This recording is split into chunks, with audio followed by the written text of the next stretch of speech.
Hey, what's going on, guys? I'm going to talk to you today about how October the 1st of this year will be the 40th anniversary for Epcot in Disney World. Okay, the Epcot opened up on October 1st, 1982. Now, yes, Walt Disney World opened on October the 1st, 1971, but for 11 years they had just Magic Kingdom. And then Epcot had opened 11 years later. And a lot has changed with Epcot over the years. You don't have interventions like you used to. You don't have the Universe of Energy. And I actually miss the Universe of Energy. Where you saw a lot of dinosaurs, because dinosaurs are the reasons we have oil. And and it shows a lot of energy sources. And Ellen DeGeneres did a good job there. Her and Jamie Lee Curtis. Jamie Lee played Ellen's roommate on the show Jeopardy, and they did like a Jeopardy with all energy answers and questions, and that was really cool. I actually missed that, but yeah, things change sometimes, and that's what happens. But they have Test Track. They still have Test Track. They've had it for a while, and I like Test Track. They didn't have it when it first opens, but it shows you what cars go through when they're testing, and you ride in a semi-test car where you're almost like crash dummies, and it's really cool. You go up to part of the time in the test, you go up to speeds as high as like 55 to 60 miles per hour, and it's really really cool and interesting.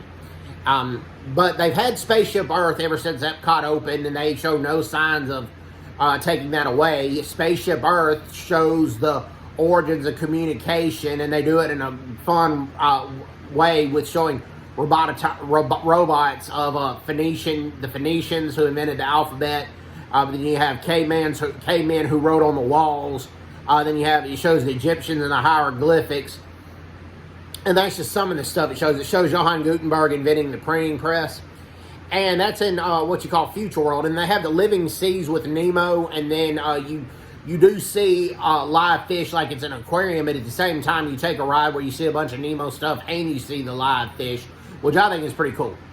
And the Living with the Land, while it's still around and has been for a while, you have Living with the Land in that one pavilion, as well as Soarin'.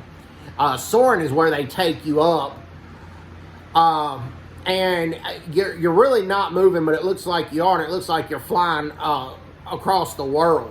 And then you end up at Spaceship Earth, and the way the fireworks are set up, it's like the Spaceship Earth is below 2 Mickey Mouse ears, which is really, really interesting. But Living with the Land shows a lot of origins of agriculture and things of that nature. But it was sponsored by Nestle for many, many years, but then Nestle didn't sponsor it, so then they stopped sponsoring it. So now Chiquita, who owns Chiquita Bananas, Chiquita now sponsors it. And it's a really good ride. A lot of educational. It's educational, yeah, but it's really, really interesting and fun at the same time. They have Mission Space as well, where it shows you it's like, go up into space and things like that. You have, but also another thing you have at Epcot is you have World Showcase, which shows different countries and their history and their culture. And Mexico's got a boat ride that shows the origins and the culture of Mexico. Norway used to have that with Maelstrom, but now because the movie Frozen was set in Norway, they changed the boat ride where it's like the movie Frozen. And now France has a ride that takes you through things of Ratatouille, and the film Ratatouille, which is set in France. The center of it all in World Showcase is the American Adventure, and they have a 30-minute show that shows the history of the United States when Mark Twain and Benjamin Franklin, robot versions of them, narrate it, which is really, really interesting. The Japan Pavilion shows ancient Japan, and I've been to real Japan 3 times, but I like having seen the Torii Gate by the Japan Pavilion and a lot of ancient-looking Japanese architecture. The store, the Mitsukoshi store, has a lot of cool stuff that you can find pretty much only in Japan. They have stuff you can find in the U.S. as well, but it's not at every single U.S. store, so that's definitely worth a look.